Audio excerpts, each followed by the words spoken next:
Hi, in this video I'm gonna talk about data types in Max. So first of all, as usual, we go to Max, to the Max application, and we go to the file new patcher, or we can just press Command N. So a new patcher get instantiated, and we want to save it by pressing Command S. We're gonna say here tutorial 03 and save it in the desktop as a Max patcher. Good. So Max has 7 data types. But what's a data type? It's basically the form in which programming languages use, process, and categorize digital information. So the first data type that Max has is called bank, and it's given by this object button. And if we, let's say, connect it to another button, and we press inside the object by holding command, if you are in the unlocked patch, you see that something that goes through the cable and that takes the name bank. And bank as used in the Max environment, and there is nothing common to other programming languages because let the user basically trigger a function sometime in the future and in real time, and the output is gonna be in real time. So that's a super important data type for Max because it's used to just create a workflow based on time. But by having automated instruction, or by an interaction, a human interaction with the software, which most of the time it's about clicking the patch without talking about motion tracking, another way to communicate with Max itself. So I'm gonna create a new comment and call it bank. So bank is the first data type. The other one is the int. Int stands for integer, and integer numbers are the kind of numbers that in mathematics are called natural numbers. So numbers like 0, 1, -2, -1, and so on. But since computers have a limited amount of memory, it cannot think about infinity as mathematics does. So Max works within a range of integer representation that is equal to 64 bits, which means something like this. You write it in this way. Here at 64. So this is an exponent, right? Because Max works with, programming languages, computer works with binary numbers, so 0 and 1 combinations.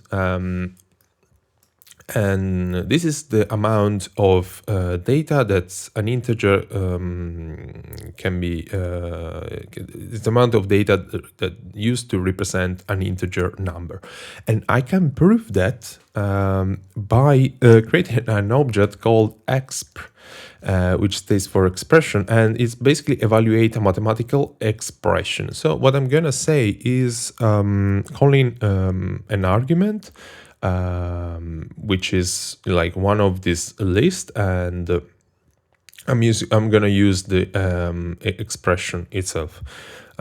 So I'm gonna call the power function. I'm gonna open brackets and say 2, which is basically x, and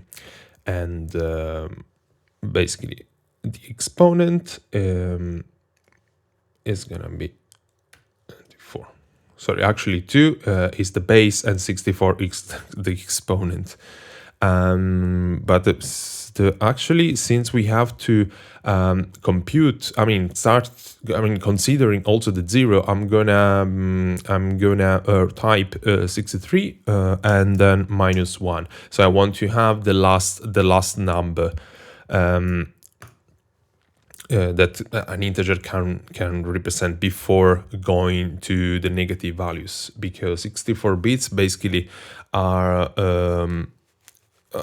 used in this way: 1 bit for the sign and 63 bits for the integer itself. So I'm gonna create a bank to basically execute this object, or compute this function, and I'm gonna create an integer box by pressing I, and I'm gonna make it a bit larger, because it's gonna be like a big number, and I will just click on the bank. Good. So this number that I find kind of difficult to spell. It's the maximum number that Max can represent. In fact, if I just lock the patch, select the object, and press the arrow up, it goes to the first negative number. So this is the limit that of the number that can be represented in Max. Same thing for floating point numbers. So we have another data type called float. By the way, I resize the comment box by pressing Command J. And floating point can be called by pressing F. And they can be and they represent basically this decimal numbers, so numbers like 0.05, 0.3, 0.10, and so on. And then we can also decide the number of places, the number of decimal points that we want to represent, and we can just send a message called num_decimal places. And by the way, when you create a message box close to an object, Max tries to search for the kind of symbol that might match the object close to the message box, and that's I think it's a very good feature for speed up your programming. So we have to type num_decimal places, and then we can say 3. So every time that we try to represent a number, that's gonna get limited by this kind of representation of digits. Of course, we can do conversions between these two formats. So I can, for instance, create an integer box, create a new object called f, which stays for float, and output, maybe let's put message box. So basically we can, whatever it receives is going to be displayed. And if I put like 3, 4, 5, 6, now everything gets transformed to this other data type. In programming, we say casting, like transforming a data type to another. And and of course we can do the same thing by creating an integer object and connect another message to it, and again the value has been cast to a integer. Then we can we have another data type called symbol, and symbol stays for strings or set of characters, or a character, single character. So first thing we want to do is to say H, it's a character, that's a symbol. Create another message box, say hello. Oops. Hello. And then we can say something like quotes, like 12 between quotes. Okay. And they take the name of symbol in the Max environment, and we have also a special symbol called bang, which has a specific meaning in the Max environment, which is basically like sending the output of a bang, of a button object. So I want to point out that this is not an integer because it's between quotes, which means that if I create a new integer and send this thing, you might think, okay, yeah, well, but this is actually a 12 because if I, print it, let's disconnect this for a second, and then I, trigger this object, I say 12. I can see 12. 12 gets displayed, so I'm like, okay, I can. If I connect this one, you should see 12. Let's see what happens. Basically, say that number. So this object here doesn't understand 12, but remember there are like there is a double quote in here. So this is basically a symbol. So Max usually even for characters and string, puts some quotes in between, even if we don't specify it. In fact, if I call this object to symbol, and I connected this one here and back here, I mean, it doesn't say, it doesn't put brackets because it's just a chart, it's a character, but if I put H low like that, it puts quotes just to make sure it basically makes something explicit. Say, okay, this is really a symbol. Another data type is signal. A signal basically is a data type used by MSP objects. So everything that has to work with audio signal. So in order to basically create signal, we have to create a number object with tilde, because every MSP object needs to have this symbol with sign at the end. And this object has two modes. One is with the tilde here, and another one with the arrow down. Arrow down is used to send out, to spit out some values. So if I connect this object here like that, and if I change the value, I will expect to see the same number here on this object, but nothing seems to come in. Why? Because the audio engine was off. Because since we are using MSP objects, you see the cable is different, is like kind of striped yellow and dark gray color, and in order to activate this kind of objects, we have to turn on the audio engine. So now we can see that the type of signal is signal. Because here I have another patch that has already this print, but basically what happens is that if I connect this value here, now I can see print signal, and basically says it doesn't display the number itself, but just the data type. Now, in order to print the value, I can say here value, so something get labeled here. I can connect the output here. So now, according to a certain interval specified by settings in Max, the current the value like given here gets displayed at a certain interval. So and that's why that's because the Max console usually works in the let's say can display max values. In fact, this second outlet outputs floating point numbers. In fact, you can see that the cables are different.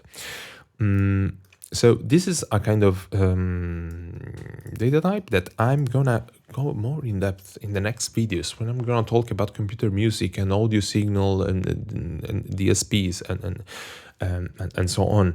But for now, I want to let you know this signal is a data type. So Max needs to treat this kind of information in a certain way. The other data type is the matrix. A matrix basically is it's a way to represent images. Let me write matrix here, and basically images can be thought are as four planes overlapped to each other, and one plane is the alpha channel, so this transparency, and then we have red, green, and blue. And the matrix is basically a grid of cells with with a certain number of rows and a certain number of columns.